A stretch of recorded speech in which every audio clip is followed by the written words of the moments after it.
تعالوا النهاردة أقول لكم إزاي تعملوا كفتة الحاتي من غير ما تفك منك خالص وبدون مكونات كتيرة ولا تضيف عليها حاجات كتيرة، وهتاخدي الطعم الأصلي لكفتة الحاتي اللي هي بيكون طعمها تحفة جدا من غير مكونات كتير. يلا بينا نسمي الله ونصلي على الرسول ونشوف هنعمل ايه مع بعض. أول حاجة كده أنا معايا بصلتين وسط ومعايا كيلو من اللحمة الحمراء. هبتدي الأول كده اخد بصلتين وسط، كل نص كيلو من اللحمة عليه بصلاية كده وسط. هبتدي افرمهم في الكبة فرم كويس جدا، عايزاه الفرم بتاع البصل يكون ناعم، مش عايزاه يبان معايا خالص في اللحمة. بعد كده هبتدي بقى ايه اخد قرن الشطة. ده قرن شطة حامي، هو مش هيديها يعني مش هتكون حامية قوي بس هيديها طعم حلو جدا. تمام. بعد كده معايا فصين من الثوم، هبتدي افرمهم علشان برضو ما يكونوش باينين معايا في الكبة. بعد كده هبتدي اضيف كمان معايا هنا كيلو اللحمة، هنضيف عليها قطعة كبيرة كده من الدهنة او 150 جرام يعني من الدهون بقى، لو انت حباها ضاني بتكون حلوة جدا. لو مش بتحبي لحم طعم الضاني هتضيفي دهنة من العادية اللي هي البقري. هبتدي بقى افرم الدهنة اللي معايا مع البصل والفلفل والثوم، وبعد كده هننزل باللحمة بتاعتنا اللي هي حمرا. والخطوة دي مهمة جدا جدا علشان الكفتة بتاعتك ما تفكش منك وتكون متماسكة وعمرها ما تفك ابدا. هنا بقى المكونات معايا بسيطة قوي. التوابل عبارة عن نص معلقة كبيرة من الفلفل الاسود، نص معلقة من السبع بهارات، وهنضيف الملح بتاعنا. هنظبط، انا ضفت نص معلقة كبيرة من الملح وكمان رشة بسيطة قوي من الشطة الحمراء. بس كده هي دي المكونات بتاعتي وهي دي التوابل، مش هضيف اكتر من كده. هبتدي بقى اقلبها كويس كده ونبتدي نديها فرمة كمان. هي دي النقطة اللي هتخلي الكفتة معاكي متماسكة، لازم اللحمة تكون مطلعة الأنسجة بتاعتها كده تبان في ايديكي. لو ما عندكيش الكبة في ايديكي كده بقى وتقعدي تعجني فيها عجنة كويس كده لحد ما كل الأنسجة تبان معاكي. انا ولا صفيت البصل ولا اي حاجة، استخدمت البصلتين زي ما هما كده بالمية بتاعتهم، وكانت تحفة معايا وعمرها ما بتفك مني. على طول بعملها كده وبتكون حلوة قوي. خلاص، بس هي اهم حاجة في المرحلة بتاعة الكفتة ان انت تعجنيها كويس قوي. شايفين بقى الانسجة بتاعتها باينة معايا كده، عمرها ما تفك منك ابدا.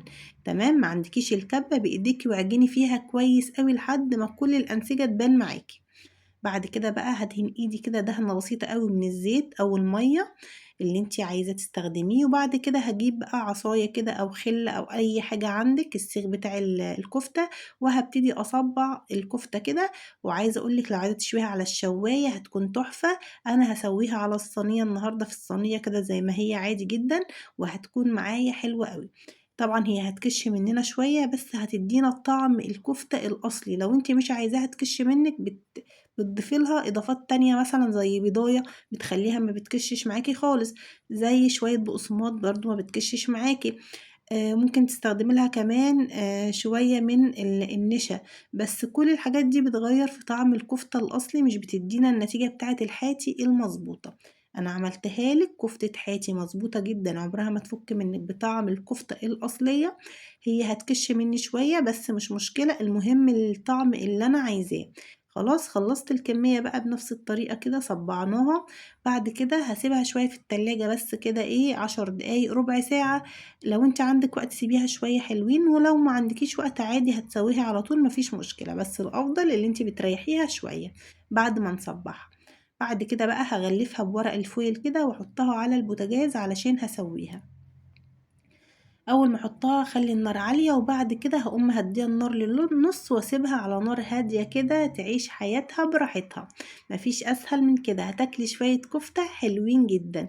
على ما الكفتة بتاعتنا بقى تستوي تعالوا نعمل مع بعض شوية رز كده مبهرين جنب الكفتة. هجيب بصلاية ننزل بشوية الزيت الاول، ربع كوباية كده صغيرة من الزيت على بصلاية صغيرة جدا، اصغر بصلاية عندك قطعيها كده قطع صغيرة. وكمان هضيف عليها جزراية مبشورة. بنسيب البصل يدبل شوية صغيرين، مش عايزة البصل يغير لون خالص. وبعد كده بنزل بالجزر برضو يدبل معايا. وبعد كده هضيف بقى التوابل بتاعتي نص معلقة كبيرة من الكركم، وهضيف رشة بسيطة من الفلفل الأسود ورشة بسيطة من السبع بهارات، وهظبط الملح بتاعي بس كده. هو ده اللي أنا عايزاه، مش محتاجين توابل أكتر من كده. هادّيها تقليبة بقى وبعد كده هاكون مجهّزة الرز، ننزل بالرز بتاعنا ونبتدي نشوّح فيه كويس جدًا.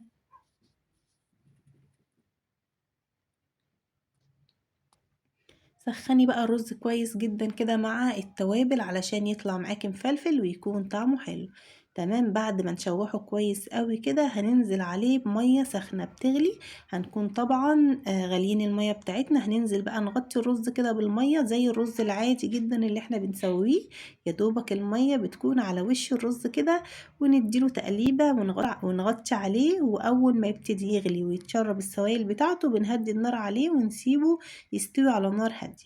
تعالوا نعمل مع بعض شوية طحينة بقى حلوين جدًا وبرضه بطريقة سهلة وطعمها حلو أوي. جبت علبة طحينة صغيرة وضفت عليها فصين من التوم بس، وكمان هاضيف معاهم ربع معلقة صغيرة جدًا من الفلفل الأسود، وربع معلقة صغيرة من الملح، كمان هاضيف شوية مَيّة كده شوية بشوية ربع كوباية كده لحد ما تدّينا القوام اللي إحنا عايزينه.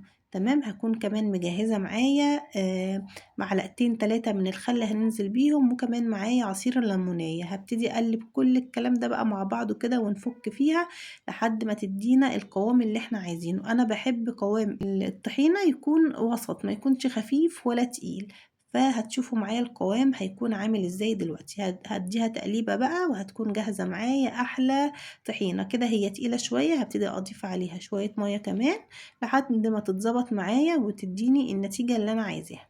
سهلة جدًا، طعمها حلو، مش باضيف عليها برضه مكونات كتيرة، هي رشة الفلفل الأسود ورشة الملح وفصين توم على ليموناية وشوية خل وبس كده، هتاكلي أحلى شوية طحينة حلوين جدًا وسهلين أوي وطعمهم خطير.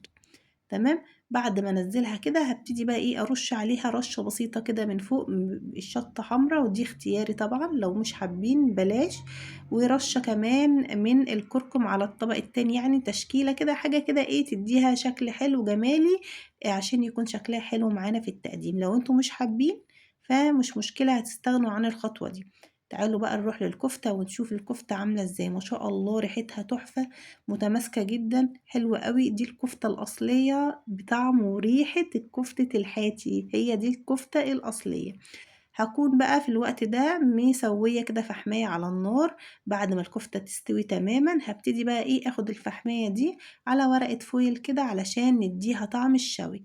وهنا الرز بتاعنا كان ما شاء الله خلاص داخل على التسوية، هاسيبه بقى يكمل تسوية، وهناخد كده من الصوص اللي نازل من الكفتة يعني رشة كده من الزيت، وهابتدي أغطي عليها بقى علشان تاخد طعم الشوي معايا، وهناكل أحلى كفتة مشوية. حمّرت بقى شوية بطاطس وعملنا شوية سلطة خضرا جنب الأكل بتاعنا النهارده، وبألف هنا وشفا. تعالوا بقى نقدّم الأكل بتاعنا بطريقة حلوة جدًا كده تكون شكلها حلو وتفتح النِفس. هابتدي بقى أقدّم، طبعًا كل واحد بيقدّم بالطريقة اللي هو عايزها براحتك خالص. أنا قدّمت بالشكل ده، هابتدي أغرف الرز كده في طبق كبير علشان هاحط الكفتة عليه على طول ونقدّمها.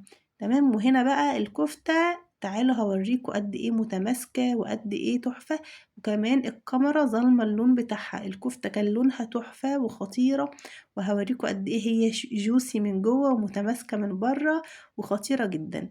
امشوا على الخطوات اللي أنا قُلت لكم عليها وهتطلع معاكم أحلى كفتة هتعملوها إن شاء الله. تعالوا بقى نشوف مع بعض قد إيه هي متماسكة وقد إيه هي juicy من جوّه. شايفين ما شاء الله طرية جدًا وطعمها خطير. جربوها بقى على الطريقة بتاعتي دي وقولوا لي رأيكم فيها إيه. لو وصلتوا بقى معايا لهنا ما تنسوش تحطوا لايك للفيديو، ولو أول مرة تشوفوني فعلوا الجرس عشان يصلكم كل الإشعارات الجديدة. شاركوا الفيديو بتاعي مع كل أصحابكم وحبايبكم علشان نساعد القناة توصل لناس كتيرة جدًا. ادخلوا على اليوتيوب هتلاقوا القناة بتاعتي موجودة بنفس الاسم، واستنوني في فيديو جديد. باي.